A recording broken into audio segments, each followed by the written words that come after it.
आप सभी दोस्तों का स्वागत है हमारे YouTube channel change your life में। जैसे कि हम लोग पिछले क्लास में भारतीय अर्थव्यवस्था के कुछ क्वेश्चन किए हुए थे और ये आईटीआई के लिए बहुत ही महत्वपूर्ण क्वेश्चन होता है जो बार बार पूछे भी जाते हैं। इससे लगभग भारतीय अर्थव्यवस्था से 3 से 4 प्रश्न हमेशा पूछे जाते हैं।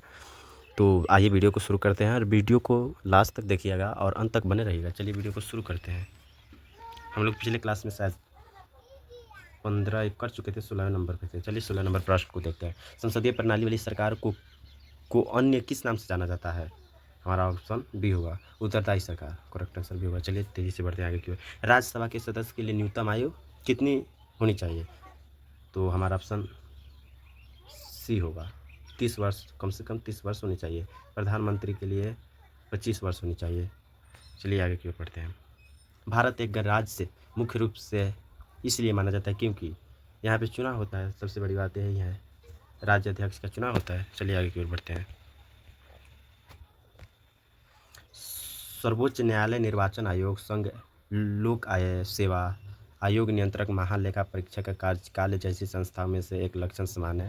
यानी वही जो हम लोग तैयारी करते हैं सर्वोच्च न्यायालय का, जैसे यूपीएससी, संघ लोक सेवा यूपीएससी के लिए बोल रहा है। तो हमारा ऑप्शन किसके अंतर्गत, मतलब किसके समान लक्षण में आता है, वो क्या है? हमारा ऑप्शन डी होगा, वे संवैधानिक संस्थाएं हैं। चलिए हमारा ऑप्शन डी करेक्ट आंसर होगा। चलिए आगे की ओर बढ़ते हैं। राज्य की विधान परिषद राज्य की विधान परिषद कितने सदस्य विधानसभा द्वारा चुने जाते हैं? राज्य की विधान परिषद कितने सदस्य विधानसभा के द्वारा चुना जाता है? तो 1/3 सदस्य, 1/3। चलिए आगे की ओर बढ़ते हैं। यदि हमारे माता पिता दोनों अथवा दोनों में से कोई एक भारतीय नागरिक हो तो हम हो जाते हैं। बिल्कुल, हम भारत जन्मजात नागरिक हैं, नागरिकता प्राप्त है। विदेशी नागरिक उपयुक्त में से कोई नहीं। ये किसका हमारा एक होगा? बिल्कुल हमारा जन्मजात नागरिक होगा। ये संविधान ने हमें बताया भी है। लोकतांत्रिक सरकार वह शासन व्यवस्था है जिसमें 22 नंबर क्वेश्चन को देखिएगा, ऑप्शन दे रहे हैं। सामान्य नागरिक की भागीदारी होती है, समान नागरिकों को भागीदारी नहीं होती है, तानाशाही शक्तियाँ हावी रहती है, कोई संविधान नहीं होता है। नहीं तो लोकतांत्रिक सरकार का मतलब है कि समान नागरिक भी उसमें भागीदार होते हैं, हम सब भी भागीदार हो सकते हैं। तो हमारा ऑप्शन ए होगा, ऑप्शन ए। चलिए आगे की ओर बढ़ते हैं। बड़े बड़े नगरों में स्थानीय स्वशासन की संस्थाएं क्या कहलाती है? 23 नंबर प्रश्न। बड़े शहरों में स्थानीय स्वशासन संस्था है, वहीं नगर निगम, शहरों में नगर निगम चलता है। बड़े शहरों में जैसे गांव देहात हो गया, उसमें पंचायती राज का चुनाव चेक किया जाता है, पंचायत बोला जाता है। तो बड़े नगरों में वहीं नगर निगम। हमारा ए ऑप्शन करेक्ट होगा। चलिए आगे की ओर बढ़ते हैं। 24 नंबर प्रश्न को देखते हैं। पंचायती समिति के प्रशासन का प्रबंध एक सरकारी कर्ता है जिसे कहते हैं। पंचायती समिति के प्रशासन का प्रबंध एक सरकार करता है जिसे खंड विकास अधिकारी यानी बीडीओ। हाँ, हमारा ऑप्शन ए होगा। यहाँ पे लास्ट में दिया है बीडीओ, वही खंड विकास अधिकारी। चलिए हमारा ऑप्शन ए होगा करेक्ट। चलिए आगे की ओर बढ़ते हैं। भारतीय संविधान के जनक के रूप में जाने जाते हैं। भारतीय संविधान तो पूछने वाली बात नहीं है, हमारे अम्बेडकर साहब, बाबा साहब डॉक्टर भीमराव अम्बेडकर। हमारा ऑप्शन सी होगा। चलिए आगे की ओर बढ़ते हैं। बस इतना ही है आगे के लिए। फिर भारतीय संविधान ने भारतीय नागरिकों को कितने मौलिक अधिकार प्रदान किए हैं? ये तो सब किसी को पता होगा।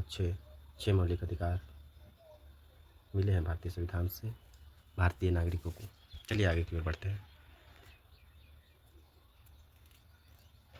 14 वर्ष से कम आयु के बहुत से गरीब बच्चे पटाखे बनाने वाले कारखानों में काम करते हैं। इन कारखानों में बच्चों को काम देने से किस मौलिक अधिकार का उल्लंघन होता है?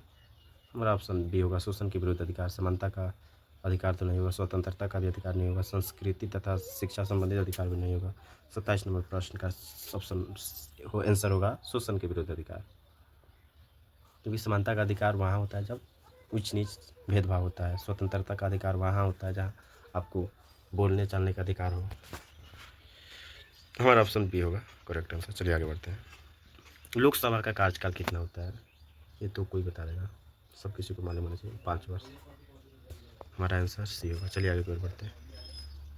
निम्नलिखित में से किसे लोकसभा का सदस्य ना होते हुए भी लोकसभा की कार्यवाही में भाग लेने का अधिकार नहीं, अब अधिकार है किंतु वोट देने का अधिकार नहीं है? भारत के मुख्य न्यायाधीश में ये तो भाग ले भी सकता है और वोट दे भी सकता है। भारत के महानवादी, हमारा ऑप्शन बी होगा सही, भारत के महानवादी। चलिए आगे की ओर बढ़ते हैं। भारत के राष्ट्रपति को शपथ कौन दिलवाता है? ये तो सब किसी को पता होना चाहिए, सुप्रीम कोर्ट के मुख्य न्यायाधीश दिलवाता है। चलिए आगे की ओर बढ़ते हैं। संसदीय क्रिया विधि के अनुसार गिलोटिन का अर्थ है कि लोकसभा अध्यक्ष। एक बार और प्रश्न को रिपीट कर दे रहे हैं, थोड़ा ध्यान से सुनिएगा। संसदीय क्रिया विधि के अनुसार गिलोटिन का अर्थ है कि लोकसभा का अध्यक्ष। गिलोटिन का अर्थ बता रहा है, तो गिलोटिन का सभाध्यक्ष होता है, समय समाप्त होने से पूर्व सदन का स्थगित कर देता है। नहीं, बिल्कुल नहीं। किसी प्रस्ताव मतदान की अनुमति नहीं देता है, ऐसा भी नहीं है। किसी सदस्य को दूर व्यवहार करने के लिए फटकारता है, ऐसा भी नहीं है। जारी कार्य को रोककर विषय को मतदान करने के लिए रखता है। हमारा ऑप्शन करेक्ट डी होगा, बिल्कुल सही, डी ऑप्शन हमारा करेक्ट होगा। चलिए आगे की ओर बढ़ते हैं। अनुच्छेद 213, 32 नंबर प्रश्न देखिएगा। अनुच्छेद 213 का अधीन राज्य के राज्यपाल को शक्ति प्राप्त है। चलिए ऑप्शन देखते हैं। 1 में विवेकाधिकार का प्रयोग की, 2 में विधानमंडल की विश्राम नीति के दौरान अध्यादेश प्रज्ञापित करने की, ये भी नहीं। तीसरा देखते हैं, राज्य उच्च न्यायालय के न्यायाधीश नियुक्त करने की, बिल्कुल नहीं। राज्यपाल की शक्ति, ये होगा अपनी आपातकाल में राज्यपाल की शक्तियाँ का प्रयोग किया जाता है। और ऑप्शन डी करेक्ट होगा।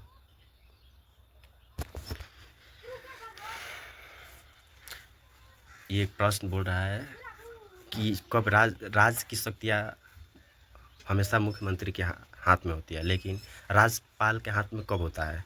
तो वो होता है जब राष्ट्रीय आपातकाल लगता है, तब राज्यपाल के हाथ में राज्य की शक्तियाँ चली जाती है। तो हमारा ऑप्शन डी सही होगा।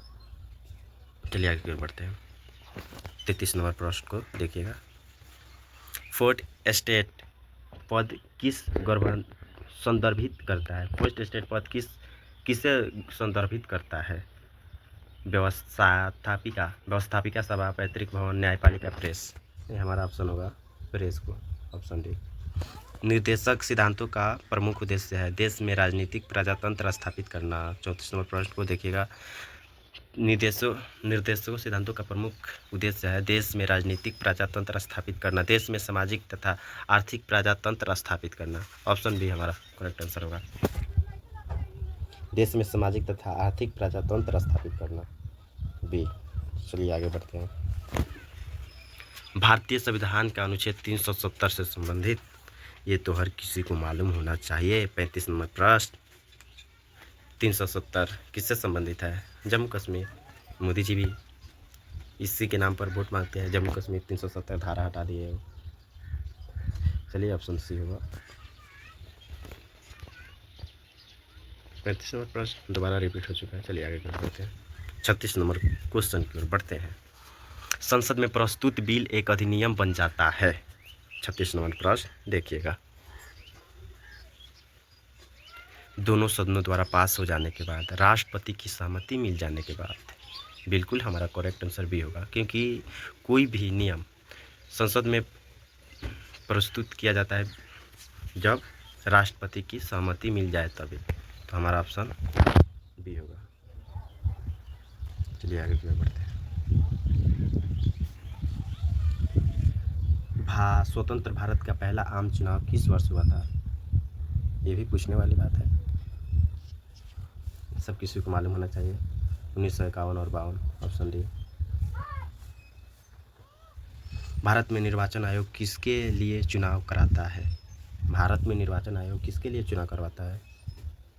ये सब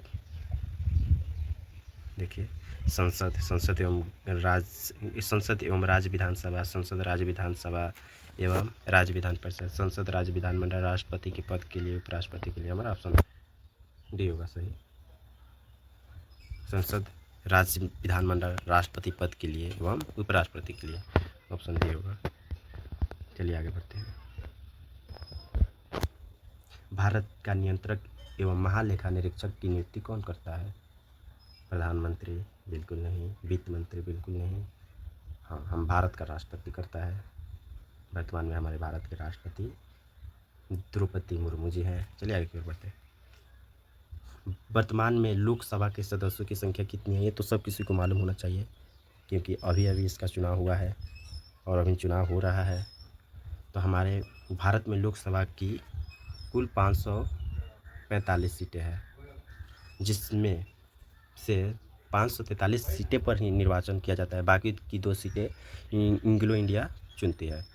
तो हमारा कुल टोटल 545 लोकसभा की सीटें होती है। हमारा ऑप्शन ये होगा। चलिए आगे की ओर बढ़ते हैं।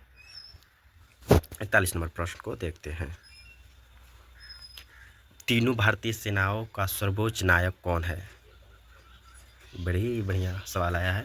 देखिए, तीनों भारतीय सेना सेवाओं का सर्वोच्च नायक कौन होता है? ये सब किसके हाथ में होता है इसका बागडोर? ये सब हमारे राष्ट्रपति के हाथ में होता है। ऑप्शन बी करेक्ट होगा। चलिए आगे की ओर बढ़ते हैं। धर्म की स्वतंत्रता भारतीय संविधान के किस अनुच्छेद में उल्लेखित है? आप सभी को मालूम होगा इस चीज। धर्म की स्वतंत्रता भारत के संविधान में अनुच्छेद 25वां में उल्लेख किया गया है। हमारा ऑप्शन ए होगा। चलिए आगे बढ़ते हैं। अच्छा, एक मिनट। चलिए, शायद 42-43 नंबर प्रश्न पे हैं। चलिए, भारतीय संविधान में भारत को कहा जाता है, भारत को क्या कहा जाता है? राज्यों का संघ। सिंपल सी बात है, हमारे आर्टिकल 1 में ही बताया गया है भारत राज्यों का संघ है। हमारा डी ऑप्शन करेक्ट होगा। चलिए आगे बढ़ते हैं। राष्ट्रपति पद के रिक्त हो जाने पर कितनी अवधि के भीतर उसका भारा जाना आवश्यक है? 44 नंबर प्रश्न देखिएगा। ऑप्शन दे रहे हैं 4 माह के भीतर, 1 वर्ष के भीतर, 9 माह के भीतर, 6 माह के भीतर। हमारा ऑप्शन डी करेक्ट होगा। 6 माह के अंदर भरा जाता है। चलिए आगे बढ़ते हैं। भारत के एक राज्य का राज्यपाल अपने कृत्य के लिए उत्तरदायी होता है। प्रश्न देखिए 45 नंबर। ऑप्शन दे रहे हैं। भारत एक राज्य का राज्यपाल अपने कृत्य के लिए उत्तरदायी होता है। 1 में राज्य विधानसभा को, 2 में लोकसभा को, 3 में मुख्यमंत्री को, डी में राष्ट्रपति को। हमारा करेक्ट आंसर होगा डी, राष्ट्रपति को। चलिए आगे की ओर बढ़ते हैं। 46 नंबर प्रश्न। एक दुष्परिवर्तनशील संविधान वह है जिसको संशोधित नहीं किया जा सकता। एक विशेष प्रक्रिया द्वारा संशोधित हो सकता है। सी नंबर पर साधारण प्रक्रिया के द्वारा संशोधित हो सकता है। जिस प्रक्रिया के साधारण कानून पारित होता है उससे संशोधित हो सकता है। तो हमारा करेक्ट आंसर होगा जिसको संशोधित कर नहीं किया जा सकता। हमारा ऑप्शन ए होगा करेक्ट आंसर। 46 नंबर। चलिए आगे बढ़ते हैं। भारतीय नागरिकता का लोप तब हो जाता है तब जब 47 नंबर प्रश्न देखिएगा। जब कोई व्यक्ति विदेश नागरिकता प्राप्त कर लेता है। बिल्कुल नहीं। जब वह नागरिक का परित्याग कर देता है, ये भी नहीं। ये शायद शायद हम गलत बोल रहे हैं।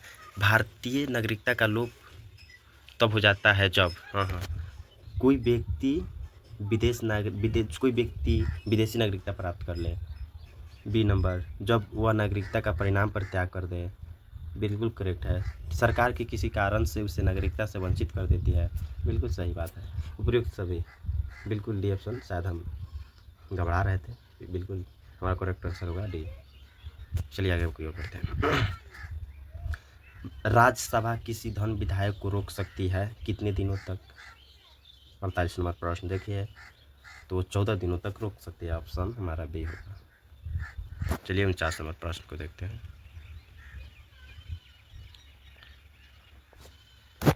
49 नंबर प्रश्न को देखिएगा। धर्मनिरपेक्षता के विचार की उत्पत्ति कब से मानी जाती है? शायद रोमन साम्राज्य से। हमारा ऑप्शन डी होगा, रोमन साम्राज्य से। चलिए आगे की ओर बढ़ते हैं। भारतीय संसद के दोनों सदनों से संयुक्त अधिवेशनों की अध्यक्षता कौन करता है? 50 नंबर प्रश्न देखिए। भारतीय संसद के दोनों सदनों से संयुक्त अधिवेशन अध्यक्षता कौन करता है? सब किसी को मालूम होना चाहिए। लोकसभा का अध्यक्ष करता है। जब संसद में दोनों तरफ से पक्ष और विपक्ष के लोग जाते हैं तो उनकी अध्यक्षता तो लोकसभा का अध्यक्ष ही करता है। चलिए इतना ही रहने देते हैं और आगे क्लास में देखेंगे।